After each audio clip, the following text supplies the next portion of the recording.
আলোচনা না করে আমি যদি তোমাদেরকে প্রশ্ন দেখিয়ে দিই তাহলে তোমরা অসুবিধার সম্মুখীন হবে। আর তুমি যে এই মুহূর্তে ভিডিওটি দেখছো সে যদি আমার কথাগুলো না শুনে ডাইরেক্ট প্রশ্নে চলে যাও তাহলে তুমি কিন্তু সবার আগে বিপদে পড়বে। নমস্কার বন্ধুরা, আমি সঞ্জিত সরকার আর তোমরা দেখছো ইউথফুল স্টাডি ইউটিউব চ্যানেল। আজকের এই ভিডিওটি গুরুত্বপূর্ণ হতে চলেছে গৌড়বঙ্গ বিশ্ববিদ্যালয়ের প্রথম বর্ষের প্রথম সেমিস্টারের ছাত্রছাত্রীদের জন্য। University of Gour Banga first year first semester. আর এবার কিন্তু তোমাদের এনইপি আন্ডারে পরীক্ষা দিতে হচ্ছে। এনইপি অর্থাৎ ন্যাশনাল এডুকেশন পলিসি। এর আগে যারা পরীক্ষা দিয়েছে তারা কিন্তু সিবিসিএস এর আন্ডারে দিয়েছে। তো তখন পড়াটা একরকম ছিল আর এবার পড়াটা কিন্তু আমূল পরিবর্তন হয়েছে। অনেকটা বেশি কিন্তু তোমাদেরকে এবার পড়তে হচ্ছে। তো আজকে আমি আলোচনা করব যাদের হিস্ট্রি সাবজেক্টটি মেজরে রয়েছে তাদেরকে। আগে একটা কথা বলে নিই, তোমরা সাজেশন সবাই চাচ্ছ, দেখবে গৌড়বঙ্গের উপর ভিত্তি করে কিন্তু কোনো সাজেশনই তোমরা ইউটিউবে সবাই পাবে না। একমাত্র ইউথফুল স্টাডি চ্যানেলে আমি কিন্তু সেই ভিডিওগুলো করে এসেছি 2019 সাল থেকে। এখন কেউ পরবর্তীতে করলেও করতে পারে, কিন্তু এমনি তোমার সাজেশন কিন্তু পাবে। আর আমি শুধু হিস্ট্রি সাজেশনটা তোমাদের কিন্তু প্রোভাইড করবো। তো তোমাদের মেজরে যারা হিস্ট্রি নিয়েছো তাদের কিন্তু 3টে পেপার পরীক্ষা দিতে হচ্ছে, MC1, MC2, SSC। আজকে আমি শুধুমাত্র MC1 এর উপরে আলোচনা করবো, কারণ আলোচনা না করে আমি যদি তোমাদেরকে প্রশ্ন দেখিয়ে দিই তাহলে তোমরা অসুবিধার সম্মুখীন হবে। আর তুমি যে এই মুহূর্তে ভিডিওটি দেখছো সে যদি আমার কথাগুলো না শুনে ডাইরেক্ট প্রশ্নে চলে যাও তাহলে তুমি কিন্তু সবার আগে বিপদে পড়বে। তাই সম্পূর্ণ কথার আগে শুনে নাও। তোমাদের ভিতরে অনেকেই সারা সেমিস্টার ধরে টিউশন করেছো, কলেজে ক্লাস করেছো, অনেকে আবার করোনি, অনেকে আবার পরীক্ষা প্রাক মুহূর্তে ভেবে নিয়েছো, অনেকের কাছ থেকে শুনে নিয়ে যে পরীক্ষার 2-3 দিন আগে পড়লেই পড়া হয়ে যায়, এমনি পড়তে লাগে না কলেজে। যারা এরকম ভেবে পড়তে বসবে তারা কিন্তু বিপদের সম্মুখীন হবে, সত্যি কথা বলছি। কারণ এবারে সিলেবাসটা কিন্তু গতবারের মতো নয় যেখানে কিছু কয়েকটা প্রশ্ন বলে দিলাম তুমি যাই পরীক্ষা দিয়ে চলে আসবে, হবে না। এবার সম্পূর্ণ সিস্টেমটা চেঞ্জ হচ্ছে। আমি যে তোমাদের কাছে প্রশ্নগুলো বলছি এই প্রশ্নগুলো কিন্তু প্রথাগত প্রশ্ন, যে প্রশ্নগুলো এতদিন ধরে চলে এসেছে তোমাদের টপিক অনুযায়ী, সেই সমস্ত প্রশ্নগুলোকে নিয়ে তোমাদের সামনে আলোচনা করবো। কিভাবে প্রশ্নগুলো আসতে পারে সেই প্রশ্নগুলোকে নিয়ে আমি আলোচনা করবো। তোমাদের কিন্তু পরীক্ষায় লিখতে হবে 10 নম্বরের 2টি প্রশ্ন, 20 নম্বর, 5 নম্বরের 2টি প্রশ্ন, 5 দুগুণে 10 নম্বর, 20 আর 10 30, আর 2 নম্বরের 5টি প্রশ্ন, 5 দুগুণে 10, 40 নম্বর রিটেন তোমাদের এক্সাম হবে। আর 10 নম্বর তোমাদের কিন্তু ইন্টারনাল থাকবে। এই 40 নম্বর যে রিটেন হবে এখানে কিন্তু তোমাদেরকে প্রচুর পরিমাণে করতে হবে। এমন নয় যে 3-4-5টা প্রশ্ন করে গেলাম, পরীক্ষা হলে আমি লিখে আসতে পারলাম, তা হবে না। তোমরা প্রথম বছরের প্রথম নিউ সিলেবাসে পরীক্ষা দিচ্ছ, নিউ নাম্বার প্যাটার্নে প্রশ্নপত্র কিরকম হতে চলেছে তা নিয়ে কিন্তু আমরা টিচাররা একটু সন্দেহ রয়েছি কি টাইপের প্রশ্ন হতে পারে। হ্যাঁ, প্রথাগত যদি প্রশ্নগুলো হয় তাহলে আমি যে প্রশ্নগুলো বলছি এখান থেকে তোমরা প্রশ্ন পেয়ে যাবে, কিন্তু তা না হয় যদি একটু অন্যরকম ভাবে হয় তাহলে কিন্তু তোমরা বিপদের সম্মুখীন হতে পারো। তাই জন্য আজকে আমার বলা কথাগুলো তুমি যদি সম্পূর্ণ শুনে নিয়ে তারপরে প্রশ্নগুলোকে দেখো তাহলে তুমি কিন্তু উপকার অবশ্যই পাবে। চলো আর বেশি কথা বাড়াচ্ছি না, সরাসরি আমরা মূল আলোচনায় প্রবেশ করছি। তোমাদের MC1 এ কিন্তু 5টা ইউনিট রয়েছে। কটা ইউনিট রয়েছে? 5টা ইউনিট। তার প্রথম ইউনিটের নাম হচ্ছে জিওগ্রাফিক্যাল ব্যাকগ্রাউন্ড। বুঝা গেল? এইবার এই পার্টটাকে তোমরা যদি পাঠ্য বই থেকে খুব ভালো করে পড়ে নিতে পারো, অনেকেই তোমাদের পাঠ্য বইয়ের নাম বলবে, কেউ গৌরী শঙ্কর দে বলবে, গোপাল চন্দ্র সিনহা বলবে, দিলীপ কুমার গঙ্গোপাধ্যায় বলবে, এরকম হার্ড বইগুলো তোমাদেরকে বলবে। যে বইগুলো পড়বার পরে তোমরা তো কেবল উঠেছো ফার্স্ট সেমিস্টারে, তোমরা যদি এই কঠিন বইগুলো আগেই পড়তে নাও তাহলে কিন্তু তোমাদের ভিতরে নলেজ তোমরা নিয়ে আসতে পারবে না। তাই নলেজকে গেইন করার জন্য তোমাদের কিন্তু আগে পাতি বইগুলোকে পড়তে হবে। অনেক টিচাররাই বলবে যে পাতি বই পড়ে কিছু হবে না, এগুলো বই থেকে কিছু আসবে না। কিন্তু তোমার যদি কনসেপ্ট না থাকে তাহলে তুমি কেমন করে কঠিন জিনিসটাকে আগে পড়বে? আগে তো তুমি সরিয়ে শিখবে, তারপরে না তুমি বাক্য গঠন করতে পারবে, নাকি সরিয়ে না শিখলে বাক্য গঠন করবে? তো অনেক কিছু বাক্য গঠনের প্রক্রিয়া তোমাদের বলে দিয়েছে, কিন্তু সরিয়ে শেখার কথা বলিনি। আমি তোমাদেরকে বলছি তোমরা যদি পারো সর্বপ্রথমে জীবন মুখোপাধ্যায়, প্রভাতাংশু মাইতি, এই যে বইগুলো আছে এই বইগুলো থেকে তোমরা প্রথমে পড়ে নাও, প্রথমে নলেজটাকে নিয়ে নাও সেই টপিকগুলোর উপরে। তারপরে কারণ তুমি যদি হার্ড বইগুলোতে যাও, গৌরী শঙ্কর দে, দিলীপ কুমার গঙ্গোপাধ্যায়, তুমি ওগুলো একটা হরপ্পা সভ্যতা পড়েছো জীবন মুখোপাধ্যায় থেকে, তুমি পড়লে বিষয়টাকে বুঝলে, কনসেপ্ট তোমার ক্লিয়ার হলো। তুমি তারপরে যদি হার্ড বই যাও, এবার তুমি রিলেট করো যে এখানে তো এই জিনিসগুলো পড়েছিলাম, এখানে নতুনত্ব কি আছে, তাহলে তোমার সুবিধা হবে। তুমি যদি আগে হার্ড বই যাও তাহলে কিন্তু পারবে না। আজকে তোমাদের ফার্স্টে যে কথা বলছি জিওগ্রাফিক্যাল ব্যাকগ্রাউন্ড, এই যে পার্টটা, এই পার্ট থেকে কিরকম প্রশ্ন হতে পারে। দেখো জিওগ্রাফিক্যাল ব্যাকগ্রাউন্ড এই পার্টের প্রথমে তোমাদের যেটা আসবে ভারতবর্ষের নামকরণ কিভাবে হবে এর উপরে, বুঝা গেল। তারপরে কি আসতে পারে ভারতবর্ষকে কে নৃতত্ত্বের জাদুঘর করেছে, এগুলো কিন্তু প্রশ্ন কিন্তু ইংলিশে হবে। এনথোলজিক্যাল মিউজিয়াম, হু কল্ড এনথোলজিক্যাল মিউজিয়াম, এরকম ভাবে প্রশ্ন আসবে, বুঝা গেল। তারপরে ভারতবর্ষে বিভিন্ন ধরনের যে জাতিগুলো এসেছে, নেগ্রিটো জাতি, নিগ্রো জাতি, প্রোটো অস্ট্রোলয়েড, দ্রাবিড়, এরকম বহু ধরনের জাতি আছে, জনগোষ্ঠীগুলো আছে। এই জনগোষ্ঠীগুলো সম্পর্কে কিন্তু প্রশ্নগুলো আসতে পারে। এই প্রশ্নগুলো কিরকম আসতে পারে বলতো, 2 নম্বরের ক্ষেত্রে আসতে পারে। বড় প্রশ্নের ক্ষেত্রে কিন্তু বলিনি, 10 নম্বরের প্রশ্নের ক্ষেত্রে কিন্তু বলিনি। আর এই প্রশ্নগুলোকে আমি কেন হাইলাইট করতে যাচ্ছি, কারণ 2 নম্বরের ক্ষেত্রে এই প্রশ্নগুলো আসলেও আসতে পারে, কারণ এনইপি প্যাটার্নের প্রশ্নগুলো দিতেই পারে। সব প্রশ্ন বা কি হবে এটা কিন্তু বলা মুশকিল। এই জাতিগুলোতে কথা বললাম, এই জাতিগুলো সম্বন্ধে বলতে পারে, জাতিগুলো সম্বন্ধে লেখো, 2 নম্বরের প্রশ্ন দিয়ে দিতে পারবে। তারপরে এদের ভিতরে একটা সমন্বয় ছিল, ভারতবর্ষের মূলগত ঐক্য করতে হবে। এগুলা কিন্তু অতটা ইম্পর্টেন্ট নয়, তবে জিওগ্রাফিক্যাল ব্যাকগ্রাউন্ড থেকে একটা প্রশ্ন সবচেয়ে বেশি ইম্পর্টেন্ট, যেটা হচ্ছে তোমাদের ভৌগোলিক পটভূমি। এবার এখানে ভৌগোলিক পটভূমি বলতে জিওগ্রাফিক্যাল ফ্যাক্টরস, হ্যাঁ মানে geographical background, geographical factors, physiographical factors, তারপর তোমার হচ্ছে কমিউনিকেশন মানে যোগাযোগ ব্যবস্থা। এবং তুমি যখন জিওগ্রাফিক্যাল ফ্যাক্টরটা পড়বে তখন কিন্তু অটোমেটিক্যালি তোমরা এখানে বেশ কিছু পয়েন্ট পেয়ে যাবে। হিমালয় পর্বত, বিন্ধ্য পর্বত, নদ নদী, সমুদ্র, মালভূমি, গিরিখাত, এই সমস্ত জায়গাগুলো কিন্তু তোমরা পাবে। এগুলোর উপর ভিত্তি করে কিন্তু তোমাদেরকে 5 নম্বরের টিকা বলে বলতে পারে। দেখা গেল এটা বড় প্রশ্ন হিসাবে দিল না, হিমালয় বা বিন্ধ্য পর্বতের দান হিসাবে 5 নম্বরে চলে আসতে পারে, বা ভারতবর্ষের এখানে হিমালয়ের দান বলা হয়, এরকম টাইপের প্রশ্ন ইংলিশে দিয়ে দিতে পারে। বিন্ধ্য পর্বতের প্রভাব লেখো 2টি, নদ নদী সম্বন্ধে বলতে পারে, কিছু ইম্পর্টেন্ট নদীর নাম বলে দাও বলতে পারে, এরকম টাইপের প্রশ্ন কিন্তু হতে পারে। গিরিপথ আছে, মালভূমি আছে, সমভূমির সমস্ত কিছু পার্টগুলো রয়েছে। তারপরে যোগাযোগ ব্যবস্থা, কমিউনিকেশন, কিছু যোগাযোগমূলক রাস্তার নাম বলে দিতে পারে। তো ফার্স্ট ইউনিট থেকে কিন্তু এই পার্টগুলো তোমাদেরকে পড়তে হবে। তার ভিতর থেকে কোনটাকে বেশি গুরুত্বপূর্ণ বললাম, জিওগ্রাফিক্যাল ফ্যাক্টরটাকে, জিওগ্রাফিক্যাল ব্যাকগ্রাউন্ড এবং কমিউনিকেশনের পার্টটা একটা পার্টি ঠিকঠাক করে নোটস তোমাদের কাছে থেকে থাকে, অসুবিধা হবে না। আমি টিউশন পড়াই, অফলাইনেও পড়াই, অনলাইনেও পড়াই। অনেক স্টুডেন্ট আছে যারা তোমাদের সিনিয়র দাদা দিদিরা রয়েছে, তারা সিবিসিএস এর আন্ডারে পড়ে, বা আগে যখন ইয়ারলি পরীক্ষা হতো সকলে অনেকে লাস্টের দিকে এসে আমার সঙ্গে কন্ট্যাক্ট করে নোটস নিত, অনেকে অনলাইনে টিউশনও করে। তোমরা যদি কেউ অনলাইনে টিউশন করতে চাও পরবর্তী সেমিস্টার থেকে, বা কেউ যদি নোটস নিতে চাও, অবশ্যই আমার সঙ্গে কন্ট্যাক্ট করতে পারো 7384384758 নম্বরে। ভেবো না যে আমি তোমাকে অ্যাড দিচ্ছি, তোমাদের নিতে হবে এটা বলছি না, বা নেওয়ার প্রয়োজন আছে এটাও বলছি না। অনেক স্টুডেন্টরা টিচার পায় না, তো তাদের কাছে যে নোট অ্যাভেলেবল হলে ভালো হতো, বা টিচার হলে ভালো হতো। তারা যদি ইন্টারেস্টেড হও তবেই আমার কাছে এসো। এটা ভেবো না যে স্যার তোমাদেরকে করছে যে টিউশন পড়ার জন্য বলছে, এটা ভাবার দরকার নাই। যদি সেটাই হতো তাহলে আমি তোমাদের কিন্তু সাজেশন প্রদান করতে হবে। আমি সাজেশন প্রদান করতেছি তোমাদের উপকারের জন্য, যাতে তোমরা বুঝতে পারো জিনিসটা। নিতে হলে নিবে, আর নিতে হলে না নিতে হবে। তার জন্য এই নয় যে তুমি আমার কাছে হয়ে যাবে, কিচ্ছু হবে না। তোমরা যদি শুধু ভিডিও দেখো, বা তোমরা যদি বই পড়ে যদি সেই নোটসগুলোকে কালেক্ট করে ঠিকঠাক করে করতে পারো, তাহলেও হবে।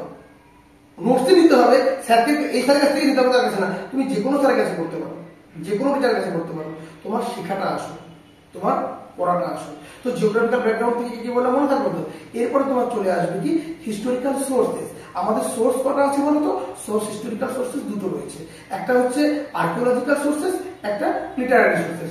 বাংলায় বললে একটা প্রত্নতাত্ত্বিক উপাদান আর একটা সাহিত্যিক উপাদান। প্রত্নতাত্ত্বিক উপাদানের ভিতরে আমার 4টি ভাগ রয়েছে, লিপি রয়েছে, মুদ্রা রয়েছে, স্থাপত্য ভাস্কর্য রয়েছে, প্রত্নতাত্ত্বিক ধ্বংসাবশেষ রয়েছে। লিপি বলতে সেই শিলালেখ, গুহালেখগুলো, স্তম্ভলেখগুলো রয়েছে। মুদ্রা বলতে কয়েন। স্থাপত্য ভাস্কর্য, স্থাপত্য ভাস্কর্য কোনটা? তুমি কিছু জিনিসকে দেখলে, কোনো একটা মন্দিরের সামনে গেলে এটা স্থাপত্য, এবং তুমি যখন ভিতরে প্রবেশ করলে তার ভিতরে যে কারুকার্য করা আছে এটা ভাস্কর্য। তারপর প্রত্নতাত্ত্বিক ধ্বংসাবশেষ, যেই জিনিস তৈরি হবে তার ধ্বংস হবে। তো কালের নিয়মে এরকম অনেক জিনিসপত্র যা মাটির নিচে চলে গিয়েছে, তো সেগুলাকে আবার বের করে আনার জন্য তোমাদের রেডিও কার্বন C14 এর ডেনড্রোলজি, এই সমস্ত প্রসেসগুলোকে অ্যাপ্লাই করতে হবে।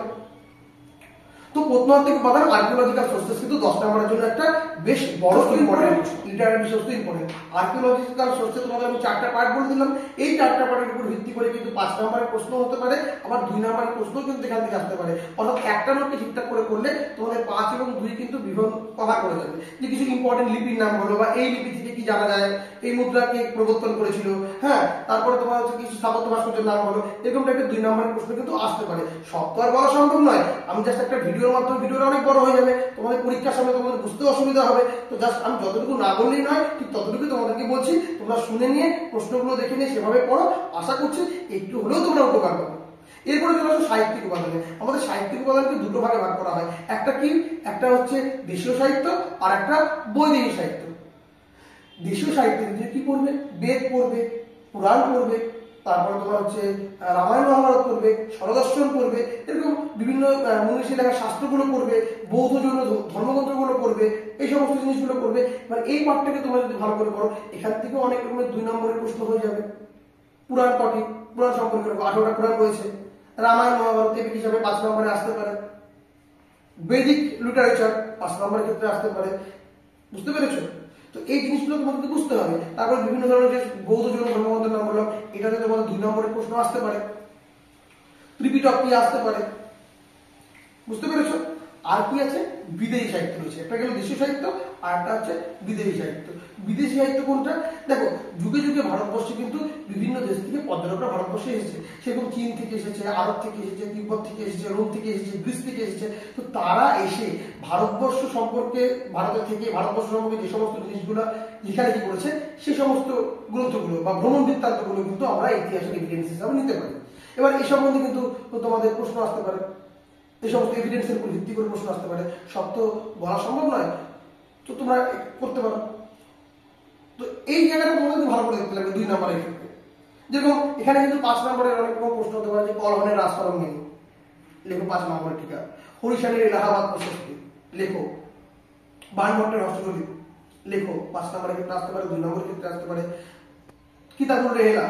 তো এই সমস্ত জিনিস নিয়ে কিন্তু প্রশ্ন হতে পারে। এটা হচ্ছে তোমাদের সোর্সেসের পার্ট থেকে একটা বা দুটো বড় প্রশ্নকে ভালো করে করলে তার ভিতরে কিন্তু 5 এবং 2 নম্বরের প্রশ্নগুলো লুকিয়ে আছে। এই জন্যই প্রপার নোটসের প্রয়োজন হয়। তোমরা যে বাজার চলতি বইগুলো রয়েছে, সেই বইগুলো পড়ে তোমরা হয়তো কিছুটা কনসেপ্ট নিতে পারবে, কিন্তু পুরোপুরি কনসেপ্ট নিতে পারবে না, তোমাদের একটু বেশি পরিমাণে প্রশ্ন করতে হবে সেক্ষেত্রে। এই জন্যই নোটসের প্রয়োজন হয়। সেটা তুমি নোটস যে কোনো জায়গা থেকে নিতে পারো। পরবর্তী তুমি পার্টে চলে আসো, এটা গেল তোমাদের কি সোর্সেসের উপরে। এবার চলে আসো তোমাদের হচ্ছে একদম স্টোরেজ। এবার স্টোরেজ হিসাবে কিন্তু আমরা মাত্র 3টা এসকে পাচ্ছি, প্রাচীন প্রস্তর যুগ, মধ্যপ্রস্তর যুগ, নবপ্রস্তর যুগ। কিন্তু একবার কি ভেবে দেখেছো যে এই যুগটা কিভাবে আসলো, কোথা থেকে আসলো? সবার প্রথমে কোন যুগ ছিল? সবার প্রথমে ছিল আর্কিওজোয়িক যুগ, তারপরে আসলো প্রোটোজোয়িক যুগ, তারপরে আসলো প্যালিওজোয়িক যুগ, তারপরে মেসোজোয়িক যুগ, তারপরে সেনোজোয়িক যুগ। সেনোজোয়িক যুগকে আবার দুটো ভাগে ভাগ করা হলো, একটা টার্সিয়ারি যুগ, একটা কোয়াটারনারি যুগ। কোয়াটারনারি যুগকে আবার দুটো ভাগে ভাগ করা হচ্ছে, একটা প্লেস্টোসিন যুগ, একটা হলোসিন যুগ। আর বর্তমান যে আমরা 2024-এ আছি, এটা কিন্তু হলোসিন যুগের অন্তর্গত। আর একটা কি ছিল, প্লেস্টোসিন যুগ।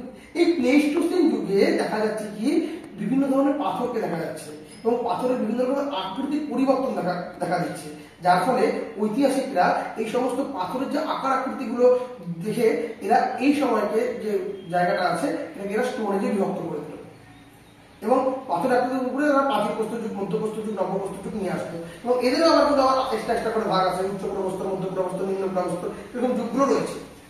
তাহলে এখানে এই স্টোন এজে এবং নবপ্রস্তর যুগের পরে কি আসলো, তাম্রপ্রস্তর যুগ, লৌহ যুগ। এই যে যুগগুলো, এই যুগগুলো তোমাদেরকে ভালো করে পড়তে হবে। তবে প্রাচীন প্রস্তর এবং মধ্যপ্রস্তর, নবপ্রস্তর যুগের মানুষের জীবনযাত্রা কেমন ছিল, এই যুগের বৈশিষ্ট্য কি ছিল, এগুলো তোমাদেরকে ভালো করে কিন্তু পড়তে হবে। এবং এই 3টে যুগের ভিতর থেকে নবপ্রস্তর যুগ কিন্তু বেশি গুরুত্বপূর্ণ। ওই জন্য ঐতিহাসিক বর্ডন চাই কিন্তু নবপ্রস্তর যুগকে বিভক্ত করেছে। এই বর্ডন চাই কেন করেছে, এই জায়গাটা কিন্তু তোমাদেরকে ভালো করে পড়তে হবে। আমি সমস্তটা ডিটেলস এখানে আলোচনা করছি না, এটা তো আমি ডিসকাস জাস্ট তোমাদের বলে দিচ্ছি, তোমাদের কনসেপ্ট ক্লিয়ার করার জন্য। প্রথমে কিন্তু এই স্টোরেজের ভিতরে মানে নিওলিথিক কালচার যেটা আছে, নিওলিথিকের যেটা আছে সেটা কিন্তু বেশি গুরুত্বপূর্ণ। তারপরে মধ্যপ্রস্তর যুগ গুরুত্বপূর্ণ, মেসোলিথিক, তারপরে প্যালিওলিথিক, প্রাচীন প্রস্তর। তো এই যে পার্টগুলো আসলো, এই 3টা যুগের ভিতরে প্রথমে নবপ্রস্তর, তারপরে মধ্যপ্রস্তর, তারপরে প্রাচীন প্রস্তর যুগ। এবার এখানটায় এই টাইপের প্রশ্নগুলো কিন্তু প্রথাগতভাবে আসে। এবার এটা না দিয়ে এদের যদি ডিফারেন্স দিয়ে দেয়, তোমাদের যদি প্রাচীন প্রস্তর, মধ্যপ্রস্তর, নবপ্রস্তর যদি ভালো করে পড়া থাকে, তাহলে কিন্তু তোমরা ডিফারেন্স অটোমেটিক্যালি লিখতে পারবে কিনা। এখান থেকে প্রাক ইতিহাস ও প্রায় ইতিহাস কি প্রশ্ন আসতে পারে, প্রি হিস্ট্রি ও প্রোটো হিস্ট্রি, বোঝা গেল? তো এটা হচ্ছে স্টোরি, এটা তোমাকে ভালো করে করতে হবে। এরপরে কি আসতেছে, তাহলে এতক্ষণ অব্দি কি আমরা কোন রকম সভ্যতার কথা পেয়েছি? পাই না। এবার আমরা সভ্যতার কথা পাবো, হরপ্পান সিভিলাইজেশন, সিন্ধু সভ্যতা, আমাদের ভারতের প্রাচীনতম সভ্যতা। এখান থেকে আমরা কি কি পড়বো? সিন্ধু সভ্যতার স্রষ্টা কারা, সিন্ধু সভ্যতার জীবনযাত্রা কেমন ছিল, সামাজিক জীবন, অর্থনৈতিক জীবন, রাজনৈতিক জীবন, ধর্মীয় জীবন কেমন ছিল, সোশিও ইকোনমিক যে জায়গাটা আসতে পারে, খুব ইম্পর্টেন্ট প্রশ্ন। সিন্ধু সভ্যতা বা হরপ্পা সভ্যতা, সিন্ধু সভ্যতাকে কেন হরপ্পা সভ্যতা বলা হয়? হরপ্পা সভ্যতার বিভিন্ন কেন্দ্রগুলো সম্পর্কে বা সিন্ধু সভ্যতার বিভিন্ন কেন্দ্রগুলো সম্পর্কে আলোচনা করো। মহেঞ্জোদারো আছে, ধোলামিরা আছে, কালীগঙ্গা আছে, হ্যাঁ, এরকম অনেক রকমের তোমার কেন্দ্রগুলো আছে, কেন্দ্রগুলো তোমার জানতে লাগবে এবং প্রত্যেকটা কেন্দ্রের বৈশিষ্ট্য বিষয়ত্ব কি রয়েছে জানতে লাগবে। 2 নম্বরের ক্ষেত্রে, 5 নম্বরের ক্ষেত্রে প্রশ্ন আসতে পারে, ধোলামিরা আসতে পারে, কালীগঙ্গা আসতে পারে, এই জায়গাগুলো কিন্তু পড়তে হবে। তারপরে কি, হরপ্পা সভ্যতায় খুব উন্নত নগর পরিকল্পনা ছিল, পয় প্রণালী ব্যবস্থা ছিল, ওখানে মিউনিসিপ্যালিটি শাসন ছিল, তারপরে ড্রেনের যে কানেকশন গুলো, ড্রেনেজ ব্যবস্থা গুলো সেটা ভালো করে তোমাদের করতে হবে, ম্যানহোলের ব্যাপারগুলো করতে হবে, এই জায়গাগুলো তোমাদের হরপ্পা সভ্যতায় করতে হবে, খুব ইম্পর্টেন্ট। আরো একটা ইম্পর্টেন্ট প্রশ্ন আছে, হরপ্পা সভ্যতার পতনের কারণ, খুব গুরুত্বপূর্ণ প্রশ্ন। সিটাডেল কি 2 নম্বরের প্রশ্ন আসতে পারে এবং অনেক ধরনের প্রশ্ন আছে যেগুলো করতে হবে হরপ্পা সভ্যতার ক্ষেত্রে। কিন্তু যদি ইম্পর্টেন্ট জায়গাকে বিচার করা যায় তাহলে কিন্তু স্রষ্টাটা একটু ইম্পর্টেন্ট রয়েছে। তারপরে সোশিও ইকোনমিক যে ভাই আর্থসামাজিক কারণটা, এটা গুরুত্বপূর্ণ রয়েছে। আর ধর্মীয় কারণ যখন করবে তাহলে হরপ্পারা কেন মাতৃমূর্তি পূজা করতো, কোন কোন দেবদেবী পাওয়া গিয়েছে, এদের সৎকার পদ্ধতি বা মৃতদেহকে সৎকার করতে কিভাবে, এই টাইপের প্রশ্নগুলো 2 নম্বরের ক্ষেত্রে, 5 নম্বরের ক্ষেত্রে আসতে পারে। তবে তোমরা সামাজিক এবং অর্থনৈতিক কারণটা বেশি গুরুত্বপূর্ণ, স্রষ্টাটা বেশি গুরুত্বপূর্ণ আছে, বাণিজ্যটা 5 নম্বরের ক্ষেত্রে বা 2 নম্বরের ক্ষেত্রে আসতেও আসতে পারে, গুরুত্বপূর্ণ আছে। আবার বড়কে দিয়ে দিতে পারে, বলা যায় না, এলিপি প্যাটার্ন রয়েছে, হরপ্পা সভ্যতার বিভিন্ন বৈশিষ্ট্য ফিচার্স রয়েছে। তবে আরেকটা ইম্পর্টেন্ট প্রশ্ন হচ্ছে হরপ্পা সভ্যতার পতনের কারণ, বিশেষত মানে সামাজিক এবং অর্থনৈতিক এবং পতন, এই দুটো হচ্ছে বেশি গুরুত্বপূর্ণ। তার সঙ্গে স্রষ্টাটা বেশি গুরুত্বপূর্ণ, মানে প্রথাগত প্রশ্ন হিসাবে বলছি। নতুনত্ব প্রশ্ন কি হবে তার সম্পর্কে কিন্তু আমি সন্দিহান। বাকি টিচাররা হয়তো ভালো জানতে পারবে, তারা সন্দিহান না হতে পারে, কিন্তু আমি সন্দিহান।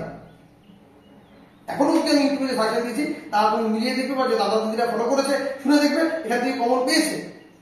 আমি ফার্স্ট তোমাদের সামনে এরকম করে আলোচনা করছি, কারণ এটা ফার্স্ট টাইম তোমরা নতুন মানে পড়তে ঢুকেছো, নতুন সিলেবাসে নতুন ভাবে পরীক্ষা দিচ্ছ, তোমাদের যদি কনসেপ্টগুলো ক্লিয়ার না থাকে তাহলে তোমরা পরীক্ষাও লিখতে পারবে না।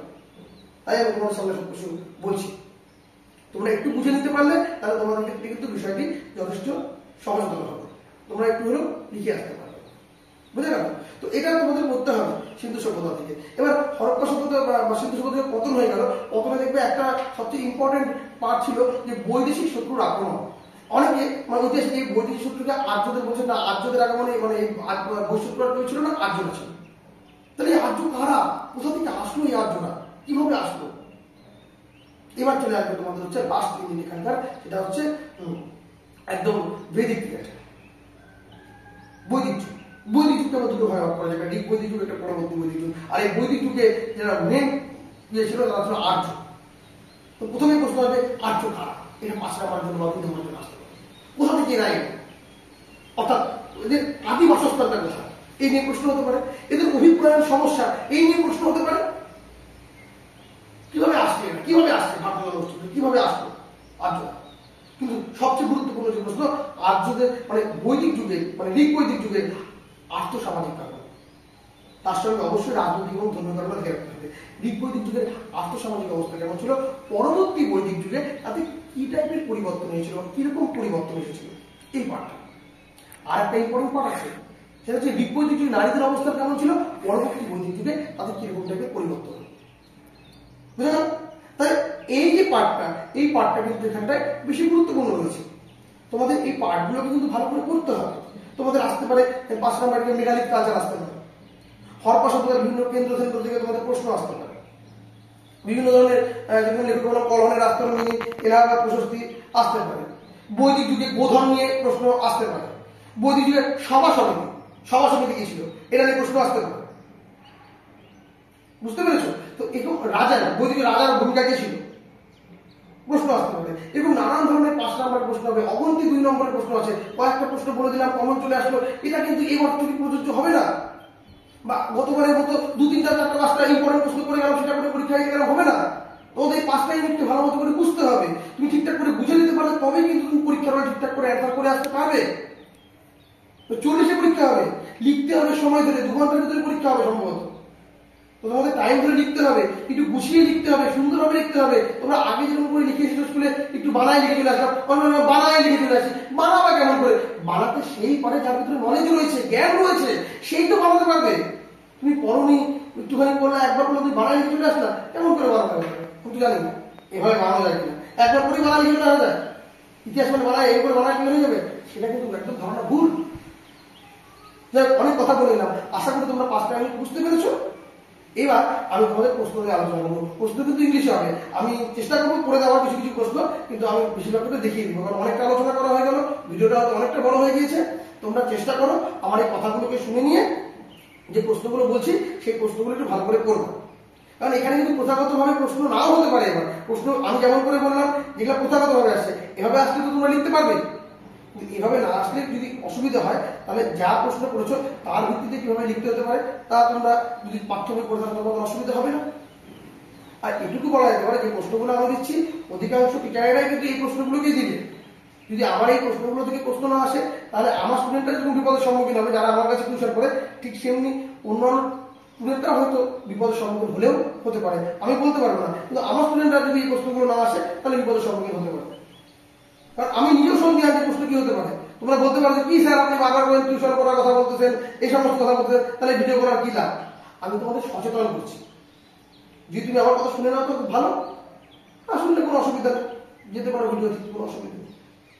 তো চলো আর বেশি কথা বাড়াবো না, সরাসরি আমরা সাজেশনে যাচ্ছি। আর একটা কথা, অনেকক্ষণ ধরে গল্প করলাম, তোমাদের জন্য খাটাখাটি করলাম, তো তোমরা যদি পারো অবশ্যই তোমাদের মাধ্যমে একটু তোমাদের বন্ধুদেরকে শেয়ার করে দিও, যাতে সবাই একটুখানি হলেও উপকার পেতে পারে। কারণ দেখো, অনেক কষ্ট করে ভিডিও করতে হচ্ছে, তো অনেকগুলো কথা বলতে হচ্ছে, তো তোমাদের পাশে আমি চেষ্টা করছি দাঁড়ানো। তো তোমরা আমাকে সহযোগিতা করো একটুখানি, অবশ্যই ভিডিওটি ভালো লাইক করে দিও, কমেন্ট করে দিও কেমন লাগলো ভিডিওটি, বন্ধুদের মধ্যে শেয়ার করে দিও। আর চ্যানেলে কথা বলে অবশ্যই সাবস্ক্রাইব করে পাশে থাকা নোটিফিকেশন বেলআইকনটি ক্লিক করে দেবো পরবর্তী আপডেট পাওয়ার জন্য। তো চলো এবার আমরা মূল প্রশ্ন চলে যাই। প্রশ্নগুলো দেখে নিই এরকম টাইপের প্রশ্ন হতে পারে। প্রশ্ন তো ইংলিশে হবে, তো ইংলিশ টার্মসগুলো বোঝার ব্যাপার রয়েছে। চলো শুরু করা যাক। দেখো বন্ধুরা, আমি ঠিক এরকম ভাবে একটা প্যাটার্ন তৈরি করেছি, যেভাবে গত বছর পরীক্ষাগুলো হয়েছিল তার উপর ভিত্তি করে ঠিক এরকম টাইপেরই একটা প্যাটার্ন তৈরি করেছি। যে তোমাদের পরীক্ষা কিন্তু 2023 লেখা থাকবে সম্ভবত, এবং হিস্ট্রি থাকবে HISMJ first semester examination, paper MC1, history of India, prehistory to 6th century BC, full marks 40, time 2 hours সম্ভবত। তারপর এরকম দেওয়াই থাকবে, the figures in the margin indicate full marks. Category 1 লেখা থাকবে এরকম, হয়তো answer any 2 question within 500 words, 10 into 2 = 20, এরকম হয়তো হতে পারে। আমি এটা নিজের মতন করে করেছি। এখন পরীক্ষার কি আসতে চলেছে প্রশ্ন, ঠিক এরকম প্যাটার্নই হওয়ার সম্ভাবনা থাকলেও থাকতে পারে। তো যাই হোক, এবার আমাদের মূল আলোচনার বিষয় হচ্ছে টপিকগুলো, কি কি প্রশ্নগুলো ইংলিশে হতে পারে। তো ফার্স্টে চলে আসছি ইউনিট 1-এ। আমি দেখো প্রশ্নটা ইংলিশে করে দিয়েছি তোমাদের এখানটায়। যেটা প্রথম প্রশ্ন রয়েছে, explain the importance geographical factors on the evaluation of Indian history with special reference to the development of the major routes of communication in ancient India. Okay, অথবা এই প্রশ্নটা এরকমও বলতে পারে যে তোমাদের describe the main physiographical features of India, how far they affected the course of Indian history. অথবা প্রশ্নটা ঠিক এরকম ভাবেও তোমাদের কিন্তু চলে আসতে পারে, estimate the influence of the Himalayans and the great northern plants on the course of Indian history. তো একটা উত্তরের মাধ্যমে কিন্তু এই গোটা সম্পূর্ণ প্রশ্নের উত্তর হয়ে যাবে। এই প্রশ্নটাকে খুব ভালো করে লক্ষ্য করো, যদি ভাগ্য ভালো থাকে তাহলে এই প্রশ্নটা কিন্তু আসতে পারে। মানে ইউনিট 1 থেকে যদি প্রশ্ন দেয় তাহলে এই প্রশ্নটা আসার সম্ভাবনা সবচেয়ে বেশি, এবং প্রথাগতভাবে এই প্রশ্নটাই কিন্তু হয়ে এসেছে বারবার ঘুরিয়ে ফিরিয়ে। ওকে, এইবার এরই পাশে একটা এক্সট্রা প্রশ্ন দেওয়া রয়েছে, discuss ডিভার্সিটি and unity in Indian context, অর্থাৎ যে ভারতবর্ষের যে মূলগত ঐক্যের কথাটা বলেছিলাম এটা। এই প্রশ্নটা কিন্তু কোনোবার আসেইনি, জাস্ট যেহেতু নতুন প্যাটার্ন তাই আমি এই প্রশ্নটা রেখেছি, নচেত এই প্রশ্নটার কিন্তু সেভাবে ভ্যালু নেই। তবে হ্যাঁ, এবছর যেহেতু এনইপির আন্ডারে হচ্ছে, তাই আমি বলবো না দেখে যাওয়া করে নাও, তাহলে কিন্তু মুশকিল হয়ে যাবে। না দেখে যাওয়া করো না, অবশ্যই করো না।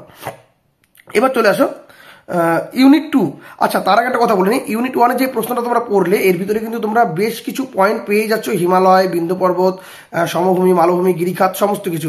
এখান থেকে বলতে পারো দুটি গুরুত্বপূর্ণ গিরিপথের নাম লেখো, বা ভারতবর্ষকে হিমালয় দান কেন বলা হয়, বিন্ধ্য পর্বতের প্রভাব লেখো। এরকম দিয়ে কিন্তু 2 বা 5-এ কিন্তু প্রশ্ন আসলেও আসতে পারে। তা একটা বড় প্রশ্ন পড়লে কিন্তু তোমাদের 2 এবং 5ও কিন্তু কভারেজ করে যাবে।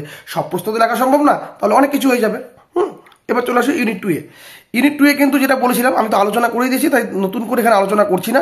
এখানে দুটো প্রশ্ন গুরুত্বপূর্ণ, assess the importance of the archaeological sources for the reconstruction of ancient Indian history, আর write an essay on merits and weakness of literary sources for the study of ancient Indian history. তো archaeological এবং literary এই দুটোই কিন্তু most গুরুত্বপূর্ণ, এবং দুটো থেকেই কিন্তু তোমাদের 5 এবং 2 এর প্রশ্ন হতে পারে। যেরকম আর্কিওলজি থেকে বলে দিয়েছিলাম লিপি, মুদ্রা, স্থাপত্য, ভাস্কর্য, প্রত্নতাত্ত্বিক ধ্বংসাবশেষ, এখানে অনেক টাইপের 2 নম্বরের প্রশ্ন হওয়ার সম্ভাবনা রয়েছে। আবার লিটারারি সোর্স দেশীয় সাহিত্য এবং বৈদিক সাহিত্যের ভিতরে অনেক কটা পার্ট রয়েছে, সেগুলো তোমাদের পড়তে হবে। আর যদি তুমি দুটার মধ্যে ডিফারেন্স করো যে কোনটা বেশি গুরুত্বপূর্ণ, আর্কিওলজি না লিটারারি, তাহলে আমি বলবো আর্কিওলজিটা একটু হলেও গুরুত্বপূর্ণ বেশি রয়েছে। তাহলে প্রথমে জিওগ্রাফিক্যাল ব্যাকগ্রাউন্ডটা গুরুত্বপূর্ণ বললাম, তারপরে আর্কিওলজিক্যালটা গুরুত্বপূর্ণ বললাম, তাহলে দুটো গুরুত্বপূর্ণ হয়ে গেল। লিটারারি কিন্তু গুরুত্বপূর্ণ, ডাবল স্টার করা আছে, ট্রিপল স্টার করা প্রশ্নগুলো এবং সবুজ কালিতে গোল করে দেওয়া প্রশ্নগুলো একটু বেশি গুরুত্বপূর্ণ আমার মনে হয়েছে। তার মানে এই নয় যে এই প্রশ্নটাই আসবে, কারণ নতুন প্যাটার্ন তো, তাই সেভাবে কনফিডেন্স নিয়ে বলা যাচ্ছে না। কিন্তু প্রথাগত প্রশ্ন হলে এই প্রশ্নগুলো থেকেই তোমরা কিন্তু প্রশ্ন পাবে, আমি এটুকু কথা বারবার করে বলছি। এবার চলে আসি আমরা ইউনিট 3-তে। এখানে আমি নতুন করে প্রশ্নগুলো পড়ে সময়টা নষ্ট করছি না, বাস Palaeolithic age, Mesolithic age, Neolithic age, তার ভিতরে তোমরা বুঝতেই পারছো নিওলিথিক এজটা বেশি গুরুত্বপূর্ণ, ট্রিপল স্টার করে গোল করা রয়েছে। তারপরে মেসোলিথিক কালচার বা মেসোলিথিক এজটা গুরুত্বপূর্ণ রয়েছে, তারপরে প্যালিওলিথিক। এই 3টে এজের জীবনযাত্রা, এদের বৈশিষ্ট্য, প্রকৃতি তোমাদের সমস্ত কিছু পড়তে হবে। সামাজিক জীবন, কালচারাল, ধর্মীয়, সমস্ত কিছু তোমাদের কিন্তু এখানে পড়তে হবে। সাংস্কৃতিক জীবন, হ্যাঁ, টোটাল পার্টটা তোমাদের এখানে পড়তে হবে, এবং এই টোটাল পার্টটা পড়লে তোমরা এখান থেকে প্রশ্ন আসলে কিন্তু লিখতে পারবে। তবে এই 3টে পার্টের ভিতরে তুমি যদি বলো স্যার কোনটা বেশি গুরুত্বপূর্ণ বলেন, তাহলে আমি বলবো নিওলিথিক কালচার বেশি গুরুত্বপূর্ণ আছে, তারপরে কোনটা মেসোলিথিক, তারপরে প্যালিওলিথিক। এবার এই প্রশ্নগুলো প্রথাগত প্রশ্ন, এই প্রশ্নের জায়গায় তোমাদের কিন্তু ডিফারেন্সও বলতে পারে। দেখো আমি ব্যাকেটে কিন্তু লিখেও দিয়েছি ডিফারেন্স। হ্যাঁ, প্রশ্ন কিন্তু যদি ঘুরিয়েও হয়, তোমার যদি প্রাচীন প্রস্তর, মধ্যপ্রস্তর, নবপ্রস্তর পড়া থাকে, তাহলে কিন্তু হয়ে যাবে।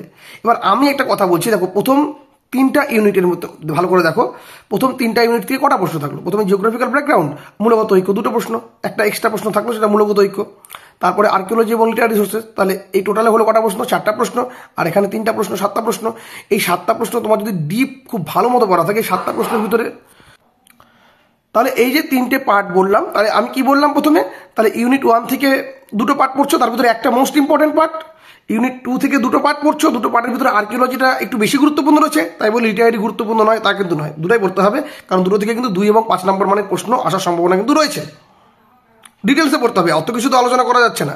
আর ইউনিট 3-তে 3টে নোটকে খুব ভালো মতো করে তোমরা যদি পড়ে নিতে পারো সমস্ত দিকগুলোকে, তাহলে আমার যেটা মনে হয় তোমাদের 5টা ইউনিটের ভিতর থেকে 2টো প্রশ্ন তো বড় প্রশ্ন তোমরা এখান থেকে পেয়ে যেতে পারো, তাই না?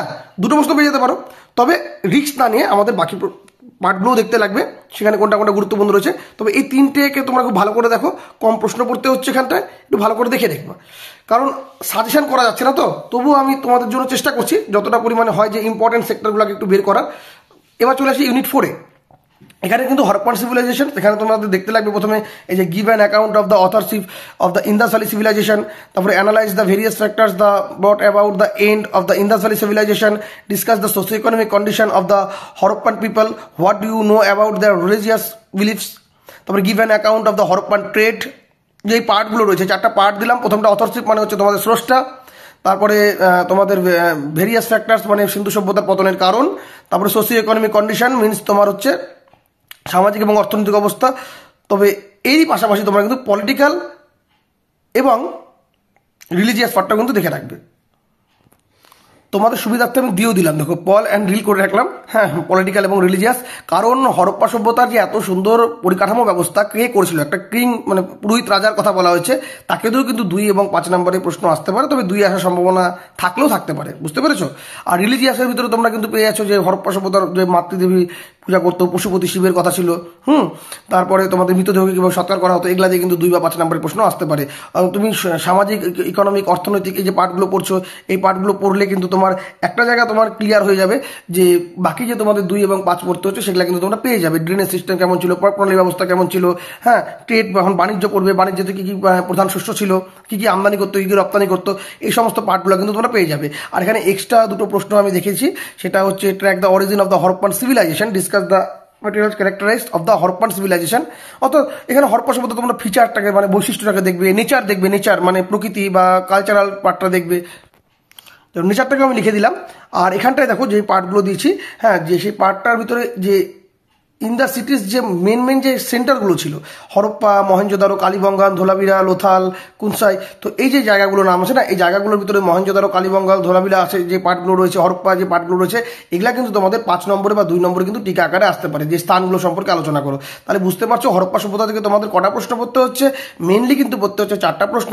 4টা প্রশ্নের ভিতর থেকে কিন্তু 3টা প্রশ্ন মোস্ট ইম্পর্টেন্ট। দেখতে পাচ্ছ 3টা প্রশ্নে 7, 8, 9 ট্রিপল স্টার করা আছে, এবং 7, 8, 9 এর ভিতর থেকে কিন্তু 8 এবং 9টা বেশি গুরুত্বপূর্ণ, তার কারণ এখানে সবুজ কালি দিয়ে কিন্তু গোল করা আছে।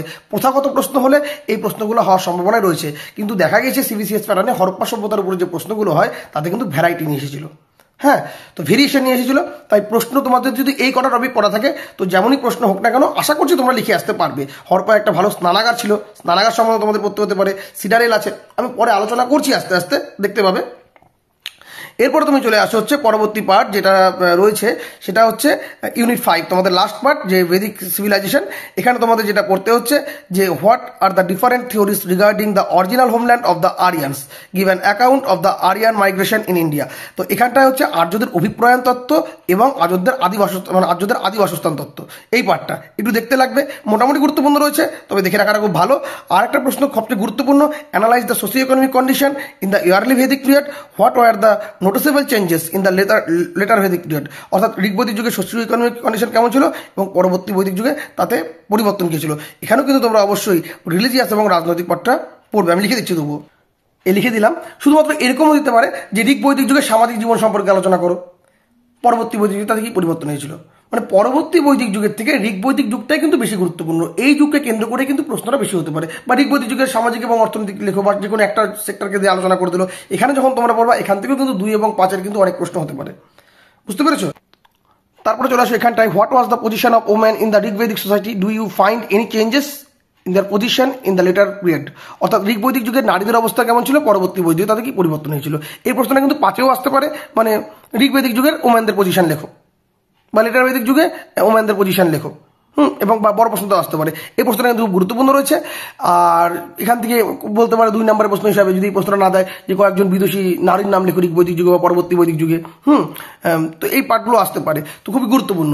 আর এখানে এক্সট্রা প্রশ্ন যেটা দেওয়া রয়েছে সেটা একটু দেখবে, যে ইন্ডিকেট দ্য বোর্ড ডিফারেন্স, মানে তোমাকে হরপ্পা এবং বৈদিক সিভিলাইজেশনের মধ্যে ডিফারেন্ট করতে হবে, মানে পার্থক্যটা একটু দেখতে লাগবে। তুমি যখন পড়বে হরপ্পা সভ্যতা এবং বৈদিক সভ্যতা, আশা করি তুমি পার্থক্য কিন্তু নিজে নিজে করতে পারবে। আর লাস্ট যে প্রশ্নটা রয়েছে এটা ইউনিট 3 থেকে রয়েছে, এটা তোমার হচ্ছে how did primitive man evolve from Hunter, যে শিকারী, মানে শিকার করা, মানে আদিম মানুষ কিভাবে শিকারী থেকে খাদ্য সংগ্রহ হয়ে পরিণত হলো। এই প্রশ্নগুলো কিন্তু ইউনিট 3, এই প্রশ্নটা ইউনিট 3, এই প্রশ্নগুলো কোনোবার আসেনি কিন্তু, আমি জাস্ট এবছর যেহেতু নতুন হয়েছে তোমাদের প্যাটার্নটা, তাই জন্য কিন্তু এই প্রশ্নগুলোকে অ্যাড করা হয়েছে, নচেত এতগুলো প্রশ্ন তোমাদের পড়তে হতো না। তাহলে মোটামুটি আমাদের কিন্তু 10 নম্বর জন্য কটা প্রশ্ন পড়তে হচ্ছে, মেনলি 13টা প্রশ্ন পড়তে হচ্ছে, আর এক্সট্রা কিছু প্রশ্ন রয়েছে। এই 13টার ভিতরে গুরুত্বপূর্ণ কটা হচ্ছে, তাহলে আমরা আরেকবার দেখে নিই। দেখো এখানে কি এই প্রশ্নটা, মানে জিওগ্রাফিক্যাল ফ্যাক্টরসটা বেশি গুরুত্বপূর্ণ, একটা গেল। এখানে তোমার কি থাকতেছে, আর্কিওলজি এবং লিটারারি সোর্সেস, অর্থাৎ দুটোই গুরুত্বপূর্ণ, তার ভিতরে আর্কিওলজিক্যালটা বেশি, তাহলে 2টো প্রশ্ন বেশি গুরুত্বপূর্ণ হলো। অপোজিটে চলে আসো, অপোজিটে যখন আসছো তুমি কি পাচ্ছ, এখানটায় নিওলিথিক কালচারটা বেশি গুরুত্বপূর্ণ হচ্ছে, তাহলে 3টে বেশি গুরুত্বপূর্ণ। সব প্রশ্ন তোমরা দেখবে, কিন্তু ইম্পর্টেন্টগুলো একটু বেশি জোর দিবে। 3টা প্রশ্ন হলো। তারপর তুমি চলে আসো হরপ্পা সভ্যতা। হরপ্পা সভ্যতার ক্ষেত্রে বলবো তুমি 4টা প্রশ্নকেই ভালো মতো করে দেখে যাও, তবে 4টা প্রশ্নের ভিতর থেকে প্রথম 3টা প্রশ্ন বেশি গুরুত্বপূর্ণ রয়েছে, তারপরে 2টা বেশি গুরুত্বপূর্ণ রয়েছে। তাহলে 3 আর 2 কটা প্রশ্ন হলো, 5টা প্রশ্ন হলো। আর এখানে আমরা যখন বৈদিক সিভিলাইজেশনে আসতেছি তখন কিন্তু এই প্রশ্নটা সোশিও ইকোনমিকটা, এটা বেশি গুরুত্বপূর্ণ, তাহলে এটা হচ্ছে 6। আর এখানে একটা প্রশ্ন 7টা, তাহলে 13টা প্রশ্ন মেনলি পড়তে হচ্ছে, তার সঙ্গে এক্সট্রা প্রশ্নগুলোকে দেখতে হচ্ছে, এবং তার ভিতর থেকে বেশি গুরুত্বপূর্ণ কটা প্রশ্ন, 7টা প্রশ্ন। এই 7টাকে ভালো করে দেখবে, সবগুলোই পড়বে, 7টাকে ভালো করে দেখবে। এবার ক্যাটাগরি 2 এ চলে আসো, ক্যাটাগরি 2 এর আলোচনা করা যাক। এখানে তোমাদের যে প্রশ্নগুলো আসতে পারে, ক্যাটাগরি 2 এর প্রশ্ন কিন্তু আবার ক্যাটাগরি 3-তেও আসতে পারে, অর্থাৎ 5 মানের প্রশ্ন 2-এ আসতে পারে। আর বড় প্রশ্নগুলো পড়লে তোমরা 5 এবং 2 এর কিছুটা হলেও আন্দাজ পাবে। আর এই 5 নম্বরের প্রশ্নগুলো পড়লে তোমাদের 2 এর কিন্তু অনেক রকম প্রশ্ন হয়ে যাবে, দেখে না ওখানে কি প্রশ্ন পড়তে হচ্ছে তোমাদের। আর যেগুলো টার্মার্ক করা আছে সেই প্রশ্নগুলো কিন্তু একটু বেশি গুরুত্বপূর্ণ, যেরকম define pre history and proto history. Pre history proto history 2 নম্বরে আসতে পারে। In the seal, sabha and samiti, godhan in Vedic age, radio carbon dating বা C14 বলতে পারে, বা কার্বন 14 বলতে পারে। কলহন রাজতরঙ্গিনী গুরুত্বপূর্ণ। এপিগ্রাফি, বর্ণ সিস্টেম, ধোলাবিরা, মহেঞ্জোদারো, লোথাল, কালীবঙ্গান, হরপ্পা, এই যে পার্টটা, এটা কিন্তু তোমরা বড় প্রশ্নই পড়লে, তাহলে এখানে তোমাদের কিন্তু হয়ে গেল। তাই কি না? আরিয়ান্স, আর্য তোমরা আগেই পড়ছো। পুরাণ কিন্তু তুমি সাহিত্যিক উপাদানে পেয়ে যাচ্ছ। হ্যাঁ, এপিক রামায়ণ আর মহাভারত এরাও তোমরা কিন্তু সাহিত্যিক উপাদানে পেয়ে যাচ্ছ, এগুলো কিন্তু এক্সট্রা করে পড়তে হচ্ছে না। মেগালিথ কালচার তোমাদের পড়তে হবে, সপ্ত সিন্ধু পড়তে হবে। হ্যাঁ, অ্যানথ্রোপোলজিক্যাল মিউজিয়াম, যে নৃতাত্ত্বিক জাদুঘর কে বলেছিলাম যে নিউমেসমেটিক্স। তারপরে এইখানটায় যে পার্টটা দেখো, এই পার্টটা যে তোমাদের থাকছে যে why do argument prefer to call the Indus valley civilisation the Harappan civilisation. তারপরে mention for broad difference between Harappa and Vedic civilisation, মানে এই ডিফারেন্সগুলো একটু দেখতে লাগবে। সিন্ধু সভ্যতাকে হরপ্পা সভ্যতা কেন বলা হয় দেখতে লাগবে। আর হরপ্পা থেকে বেশ কিছু টপিকের উপরে প্রশ্ন হতে পারে, যেগুলো 2 এবং 5-এ আসতে পারে। Harappan script, industry, maintenance activities, drainage system, তারপরে ফার্নাল সিস্টেম, তো এই যে ট্রান্সপোর্টেশন সিস্টেম, কালসীমা কি ছিল, হরপ্পা সভ্যতার কালসীমা, এই সময় ভাষা ধর্মবাদের পশুপতি শিব সম্বন্ধে আলোচনা করো। এগুলো 2 বা 5-এ আসলেও আসতে পারে। যদি প্রশ্নপত্র বিরূপ হয় তখনই এগুলো প্রশ্ন কার্যকর হয়। তাছাড়া যেগুলো আমি স্টার মার্ক করেছি প্রথাগত প্রশ্ন হলে এখান থেকে তোমরা কমন পেয়ে যাবে। এছাড়াও তোমাদের দেখতে লাগবে কি রাজান ইন দ্য ঋগ্বেদিক এজ, এবং তারপরে কি আছে চতুরাশ্রম তোমাদের দেখতে হচ্ছে। এবং এরপরে তোমাদের পড়তে হচ্ছে Periplus of the Erythraean sea, নব্যপ্রস্তর যুগের সংস্কৃতি। নব্যপ্রস্তর যুগে যখন তুমি প্রশ্নটা পড়বে, বড় প্রশ্ন, সেটা পড়লেই কিন্তু তোমাদের নব্যপ্রস্তর যুগের সংস্কৃতি হয়ে যাবে। মেগাস্তিনিস ইন্ডিকা, এটা কিন্তু তোমাদের MC2 এর ক্ষেত্রে প্রযোজ্য, আমি তবুও এখানে দিলাম। হেলিওডোরাস, এই পার্টটাও MC2 এর ক্ষেত্রে প্রযোজ্য, তবুও আমি এখানে দিয়ে রাখলাম। তোমরা অবশ্যই এই প্রশ্নগুলোকে কিন্তু গুরুত্ব সহকারে পড়ো। আর যেগুলো স্টার মার্ক করা রয়েছে, গোল করা রয়েছে, সেগুলো কিন্তু একটু বেশি গুরুত্বপূর্ণ অন্যান্যগুলোর তুলনায়। তবে তোমরা সবই দেখে যাবে। বারবার করে বলছি, তোমরা বলতে পারছো স্যার এতগুলো প্রশ্ন দিচ্ছেন, বইও তো এতগুলো প্রশ্ন নেই। দেখো, যারা টপিক জানে, যারা জিনিসটা পড়ে, যারা রিসার্চ করে, যারা জানতে পারে, সেই জায়গা থেকে বোঝা, মানে অনেক ক্যালকুলেশন করে কোন প্রশ্ন হতে পারে। যেহেতু প্রথমবার পরীক্ষা, তাই সমস্ত ঘেটে কিন্তু যেটুকু আমার মনে হয়েছে সেই প্রশ্নগুলো দিয়েছি। অভিজ্ঞতার ভিত্তিতে প্রথাগত প্রশ্ন হলো যে প্রশ্নগুলো গুরুত্বপূর্ণ হতে পারে, তার পাশে আমি স্টার মার্ক করেছি। বারবার করে আমি এক কথা বলছি, এই সাজেশন দ্বারা আমার এখান থেকেই কমন আসবে এটা আমি বলছি না, কিন্তু এই সাজেশন যদি বিট খায় তাহলে আমার স্টুডেন্টরা কেন, অনেকেই কিন্তু পরীক্ষা ঠিকঠাক করে দিতে পারবে না, কারণ এই প্রশ্নগুলো কিন্তু প্রচন্ড ইম্পর্টেন্ট প্রশ্ন। এবার চলে আসো ক্যাটাগরি 3-তে, অ্যান্সার এনি 5 কোশ্চেন। তোমাদের 2 নম্বরের প্রশ্ন লিখতে হবে। 2 নম্বরের প্রশ্ন কিন্তু ভালো করে লিখতে পারলে তোমরা কিন্তু নাম্বার ভালো ক্যারি করতে পারবে। এখানে ইউনিট 1 থেকে তোমরা কিরাত দেখবে, মিউজিয়াম অফ অ্যান্থ্রোপোলজি দেখবে, community of ancient India, rituals of mother worship ancient India, তারপরে নর্ডিক, নেগ্রিটো, নিগ্রো, এরকম যত জাতিগুলো আছে, জাতিগুলো সম্বন্ধে একটু করে জেনে রাখবে। আবার ইউনিট 2-3 থেকে তোমরা দেখবে হচ্ছে ভীমবেটকা, হস্তিগুম্পা ইনস্ক্রিপশন, এটা কিন্তু ভীমবেটকা, মানে হাতিগুম্পা লিপি, এগুলা কিন্তু তোমাদের এলাহাবাদ প্রশস্তি। এই যে প্রশ্নটা, এই প্রশ্নটা কিন্তু আমার ক্যাটাগরি ইয়েতেও আসতে পারে, 2-এও আসতে পারে, মানে 5 নম্বরের ক্ষেত্রে আমি লিখে দিচ্ছি। তবুও দেখো, এগুলো লাল কালিতে আমি ইয়ে করে দিলাম, যেগুলো 5-এও কিন্তু আসতে পারে। তারপরে Periplus of the Erythraean sea, ওটা তোমরা আগেই পড়ছো। Historical and literary elements of history, contribution of copper plate inscription, Lama Taranath, এই যে পার্টগুলো রয়েছে না, এই পার্টগুলো কিন্তু গুরুত্বপূর্ণ রয়েছে ইউনিট 2 and 3 থেকে। ইউনিট 4 থেকে তোমরা কি পড়ছো, মেহেরগড় সিভিলাইজেশন। হ্যাঁ, এখানকার যে ফেসটা কি আছে, ক্যারেক্টার কি আছে মেহেরগড়ের, সেটা পড়তে হতো। তোমরা হরপ্পান সেন্টার্সগুলো পড়ছো, তুমি বড় প্রশ্ন পড়ে ফেলছো, তোমার এখানে হয়ে গেল তোমাদের। সিটাডেল পড়ছো তোমরা। হ্যাঁ, তারপরে twin cities, position of women the Harappan civilization, what is the significance of naming Indus valley civilization, হ্যাঁ, ইনভেন্টেড। তো এই পার্টগুলো তোমরা কিন্তু পড়ছো ইউনিট 4 থেকে। ইউনিট 5 থেকে তোমরা কোনটা পড়ছো, যে original residents of Aryan civilization call Vedic civilization, Rig and later Vedic period, position of women, তারপরে ভেদিক এজ লিটারেচার কম্পোজ, তারপরে হচ্ছে তোমাদের চতুরাশ্রম, রামায়ণ আর মহাভারত এপিক, আরিয়ান প্রবলেম। তো এই যে প্রশ্নগুলো দেখালাম না, এই প্রশ্নগুলো তোমরা যখন বড় প্রশ্নগুলো পড়ছো না, তখনই কিন্তু তোমাদের এই 2 নম্বরের প্রশ্ন অধিকাংশ হয়ে যাচ্ছে। ঘাবড়ানোর কিছু নেই, ঠিকঠাক করে পড়লে তোমরা কিন্তু অবশ্যই এই MC1 পরীক্ষাটা ভালো দিতে পারবে। আমি যেভাবে তোমাদের বুঝিয়ে দিলাম, এই ক্লাসটা তোমরা যদি ঠিকঠাক করে থাকো, সারা বছর যদি ঠিকঠাক করে না পড়ে থাকো, পরীক্ষার আগেও যদি তুমি পড়তে বসো, আর যেভাবে আমি ইনস্ট্রাকশন দিলাম সেভাবে তোমরা যদি পড়তে পারো, দেখবা তোমরা কনফিডেন্স কিন্তু অটোমেটিক্যালি পেয়ে যাবে। এবার চলে আসো, কিছু বাংলায় আমি প্রশ্ন লিখে দিয়েছি, সেই প্রশ্নগুলো একটু দেখবে, তোমাদের কাজে লাগবে। যদি ইংলিশ লাগে পরবর্তীতে বলো, কিন্তু বাংলায় দিচ্ছি তোমাদের বোঝার সুবিধার্থে। তোমরা একটু দেখে নাও, যে এই যে দেখে নাও, তোমাদের এলাহাবাদ প্রশস্তি, আইহোল প্রশস্তি, নাসিক প্রশস্তি, ইন্ডিকা, নানাঘাট শিলালিপি, ভিদারি স্তম্ভলিপি, হাতিগুম্পা লিপি, Periplus of the Erythraean sea, গৌরবাহ, রামচরিত, রাজতরঙ্গিনী, বিক্রমাঙ্ক দেবচরিত, প্রবন্ধকোষ, রাসমালা, হর্ষচরিত, এই সমস্ত যে গ্রন্থ বা লিপিগুলো আছে, মানে কে আবিষ্কার করেছিলেন বা কে রচনা করেছিলেন, এর থেকে কি জানা যায় বা এর গুরুত্ব কি, এটা তোমাকে পড়তে হবে। তারপরে ফাইয়েন, হিউয়েনসাং, ইন্ডিকা, আমির খুসরু, আলবিরুনি, কালিদাস, এরা কে ছিলেন, এদের লেখা গ্রন্থগুলোর নাম বলো। তারপরে সোয়ান সংস্কৃতি, মাদ্রাস সংস্কৃতি, প্রাক হরপ্পীয় সংস্কৃতি, সোয়ান সংস্কৃতিটা গুরুত্বপূর্ণ রয়েছে, 5 নম্বরের ক্ষেত্রে আসতে পারে। ডেনড্রাকোনোলজি পদ্ধতি কি, সবাই রেডিওকার্বন C14 পড়েছি, তো ডেনড্রাকোনোলজি কিন্তু একটা পদ্ধতি। তারপরে সিন্ধু সভ্যতা কবে কারা আবিষ্কার করেন, বা বলতে পারে হরপ্পা বা মহেঞ্জোদারো সভ্যতা কে আবিষ্কার করেছিলেন, বা এদের সঙ্গে যুক্ত ভারতীয় আবিষ্কর্তাদের নাম লেখো, বা বলতে পারে মহেঞ্জোদারো কথার অর্থ কি। তারপরে সিন্ধু সভ্যতার যে স্নানাগারটি ছিল স্নানাগারটির সংক্ষিপ্ত বিবরণ দাও। হরপ্পা সভ্যতার নগর দুর্গ বা সিটাডেল আমি আগেও বলেছি, আমি এখানেও বললাম। তারপরে সিন্ধু সভ্যতার সমসাময়িক কয়েকটি অভারতীয় সভ্যতার নাম লেখো। বেদকে শ্রুতি বা স্মৃতি বলা হয় কেন, বা বেদকে অপৌরুষীয় বলা হয় কেন বেদকে, দেখতে লাগবে। পঞ্চম বেদ কাকে বলে, উপনিষদ কি, অনুলোম ও প্রতিলোম কি, খুব গুরুত্বপূর্ণ। ব্রাত্য নিষাদ বলতে কি বোঝো, খুবই গুরুত্বপূর্ণ। মনা ও নিক্স কি, হ্যাঁ গুরুত্বপূর্ণ আছে তিনটা পরপর। তারপরে খ্রিস্টীয় ক্ষেত্র বলতে কি বোঝো, দশটা যুদ্ধ বলতে কি বোঝো, কাদের মধ্যে হয়েছিল। হরপ্পা ও আর্যদের দেবদেবীর নাম লেখো। রত্মশূল ও পুরচরিষ্ণু কি, ঋগ বৈদিক যুগে কোন দেবদেবী বিশ্বপিতা ও বিশ্বমাতা হিসাবে পরিচিত ছিলেন। তো এই প্রশ্নগুলো তোমাদের পড়তে হবে। এবং সবশেষে ঋগ বৈদিক ও পরবর্তী বৈদিক যুগে বিদুষী মহিলা বা নারীদের নাম লেখো। তোমরা বড় প্রশ্ন করলে এটা পেয়ে যাবে। তো এই ছিল তোমাদের সম্পূর্ণ সাজেশন MC1-এর। আমার যেটুকু মনে হলো, আমার অভিজ্ঞতার ভিত্তিতে সম্পূর্ণ টপিক ভিত্তিক ডিসকাস করে দেওয়ার পরে যে যে প্রশ্নগুলো হতে পারে তার ভিতরে কোনটা কোনটা গুরুত্বপূর্ণ হতে পারে 10 নম্বর এবং 5-এর জন্য, সমস্ত কিছু তোমাদের সামনে উপস্থাপন করলাম আমার অভিজ্ঞতার ভিত্তিতে।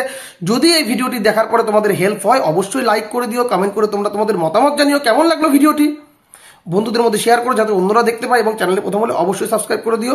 এবং তোমরা যদি পরবর্তীকালে টিউশন করতে চাও বা আমার কাছ থেকে নোট নিতে চাও তাহলে অবশ্যই যোগাযোগ করতে পারো 7384384758 নম্বরে। তোমাদের সকলের পরীক্ষা ভালো হোক এই প্রার্থনা করি। সকলে খুব ভালো থেকো এবং মন দিয়ে পড়াশোনা করে পরীক্ষাটা ভালোভাবে দাও। এখানে শেষ করছি, ধন্যবাদ।